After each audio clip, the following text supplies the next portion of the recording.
તો એએમસીની ટેકનિકલ સુપરવાઇઝરની પરીક્ષામાં ખોટી ભરતી કરવામાં આવી. ખોટી ભરતી થતા 3 કર્મચારીઓને હટાવવામાં આવ્યા છે.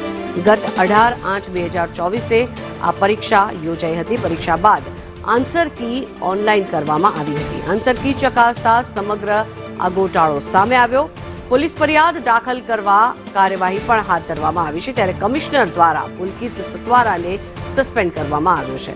પુલકિત સતવારા સેન્ટ્રલ ઓફિસ ખાતે હેડ ક્લાર્ક છે. ત્યારે પુલકિત સતવારાએ માર્કશીટમાં ચેડા કર્યા હોવાનું સામે આવ્યું છે. આ પરીક્ષામાં 93 જેટલા લોકોની પસંદગી કરવામાં આવી હતી. જોકે આ ખોટી ભરતીને લઈને અનેક પ્રશ્નો ઉઠ્યા છે.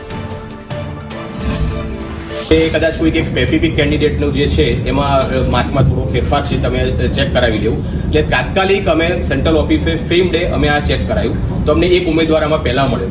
એટલે તરત જ અમે કમિશનર સાહેબનું ધ્યાન દોર્યું અને તરત જ સેમ ડે સાહેબે અમને સૂચના આપી. એટલે અમે ફરીથી આખી પ્રક્રિયા ચેકિંગની કરી તો અમને આવા 3 ઉમેદવારો મળ્યા કે જેના રિયલ આન્સર માર્ક્સ ઓછા હતા અને આની અંદર એ લોકોના માર્કમાં થોડા ફેરફાર કે ચેડા કોઈએ કર્યા તેવું અમને માલુમ પડ્યું તાત્કાલિક. પરીક્ષાનું ને અત્યારે બહુ ફ્રેન્કલી કહું તો એને આને કોઈ નિસ્બત નથી. આ જે પણ પ્રક્રિયા થઈ એ ફાઇનલ આન્સર કીના 3જા લેવલે જ્યારે થયું ત્યારે એની અંદર એમણે છેલ્લા તબક્કે કોઈ ચેડા કરે એવું પ્રાથમિક દ્રષ્ટિએ લાગે છે. સુધી અમે તો બિલકુલ આ 3ને સામુ તાત્કાલિક લેવલે હમણાં શુક્રવારે સાંજે એમને સસ્પેન્ડ કરી દીધા છે અને બાકીની અત્યારે હવે ઇન્કવાયરી પોલીસ ઇન્કવાયરી ચાલુ છે.